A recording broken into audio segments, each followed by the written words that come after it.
In the year Napoleon graduated from school in 1785, France was on the brink of its massive revolution that turned all its systems upside down. It had three classes: the nobility, the clergy, and the commoners. The burden of taxes fell solely on the commoners. The nobility and clergy, despite owning more than half of the land, were exempt from taxes, and even had the privilege of using the commoners to farm their land without payment. Moreover, they had the right to collect taxes from these farmers who worked their land. As for the nobility and clergy, despite owning more than half of the land, they were exempt from paying taxes. They even had the privilege of using the commoners to farm their land without compensation. Additionally, they had the right to collect taxes from these farmers who worked their land. Government positions were typically held by the nobility, while the commoners were deprived of such opportunities. They were even restricted in their professions. A man couldn't change his job without permission, and he couldn't marry a woman of his choice without the approval of his lord. The burdens inherited by the common class generation after generation led to the commoners reaching their breaking point. Their minds opened to the misery they were enduring, thanks to the writings of authors and philosophers like Rousseau, Montesquieu, and Voltaire. These intellectuals attacked the corrupt old systems and launched fierce campaigns against their advocates. The slaves dared to confront their masters, and the poor in France began to see the rich as parasites, eagerly awaiting the day they could confront their arrogant oppressors and settle scores.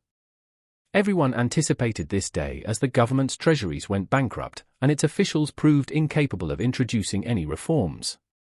Once, one of the ministers proposed that the nobles share the burden of paying taxes with the commoners. However, the leaders of that class did nothing but pressure the king to dismiss him, and he was dismissed. Another proposal emerged to involve the people in addressing the crisis that threatened everyone. His reward was also dismissal and exile. Had the nobles agreed to participate with the common class in paying taxes, it was possible to avoid the revolution that took place after that, in which the nobles, their privileges, and their wealth were among the first victims. The King of France at that time was Louis XVI, a man of weak character, hesitant, unbalanced, weak, soft, and lax. His wife, Marie Antoinette, was an example of negligence, and in this financial crisis that everyone was complaining about, she was an example of extravagance and folly. Around the king was a cunning, reactionary court that turned the king away from everything he intended to reform, and turned its intrigues between him and the loyal servants of the nation. They once convinced him that the people intended to attack the royal palace, and they succeeded in arousing his fears and issuing an order from him to gather the army near Paris in preparation for emergencies.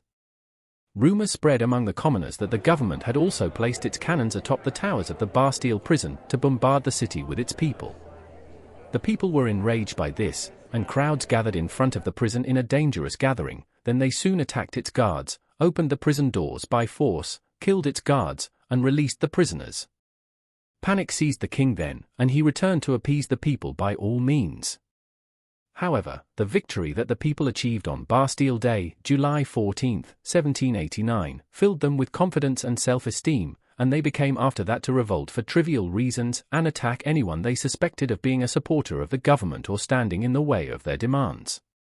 People in the provinces followed the example of the people of Paris, attacking the mansions of the nobility, looting and then burning them, killing their inhabitants, and subjecting them to a terrible ordeal. From that day on, the will of the people was manifested in running the affairs of France. Queen Marie Antoinette suggested that she flee with her husband and children to Austria to her brother, Emperor Leopold II, King of Austria.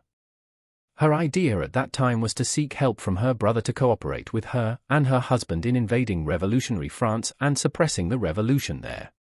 But the bad luck of the royal family decreed that their plan was exposed on the way, so the king and those with him were arrested and all returned amidst the mockery and attacks of the people. The people's representatives then presented to the king a new system for the government of France based on the people being the source of power. The king had no choice but to accept it and swore an oath of allegiance to the new constitution in September 1791. France found itself entering a war with Austria. The reason for this war was the fear of the French of the Emperor of Austria and the brother of Marie Antoinette, who welcomed the immigrants from the nobles of France. The revolutionaries did nothing but pressure the king to declare war on Austria in April 1792.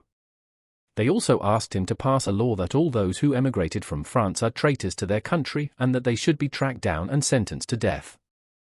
The king refused to sign this decision, which was a cause for him to be terrorized by a violent demonstration in which about 30,000 Parisian hooligans attacked the Tuileries Palace on June 20, 1792, and attacked his dignity and encroached upon him. This demonstration was followed by another even more violent one on August 10, 1792, which ended with the failure of the royal guards to the last and the arrest of the royal family and their imprisonment. Terrible massacres took place during this period, known in history as the September Massacres, which took place in September 1792. Many people were killed in them, accused of being loyal to the monarchy or belonging to one of its members. Europe had moved its kings to help their colleague, the King of France, so the revolutionaries suggested that they get rid of the king and his guard so that they could devote themselves to the country's enemies. The king was tried on this proposal on charges of communicating with the enemy and working to harm the people, and he was sentenced to death. He was executed on January 21, 1793, in the Revolution Square, formerly known as Louis XV Square. The Girondins were the most prominent in the leadership of France. During the period in which war was declared on Austria and Prussia, the monarchy was overthrown and the Republic was born. In May 1793, the leaders of the Mountain Party, led by Maximilien de Robespierre, with Danton and Marat, succeeded in marginalizing the Girondin party and seizing power until July 1794. This period of their rule was characterized by high levels of political violence, which led some historians, after July 1794, to call that period of Jacobin rule the Reign of Terror. The heads that were cut off during their reign for a period of approximately 1 year are estimated at tens of thousands. People were disgusted by the actions of the Jacobins, so the provinces far from Paris rose up against the central government and disobeyed it. At the same time, the European powers allied to restore order in France and put an end to these horrors in which it was drowned. But the terrorists only increased in cruelty and arrogance in the face of these dangers that threatened them from within and without. They struck terror into the heart of anyone who thought of rebelling against them, by torturing the people of the cities that rose up against the government, such as Orleans, Marseille, Lyon, and Toulon. Their cruelty towards the people of these cities reached such a point that in Lyon, for example, they saw that the guillotine was not enough to kill them, so they threw people into the Rhône River in droves to drown them all at once.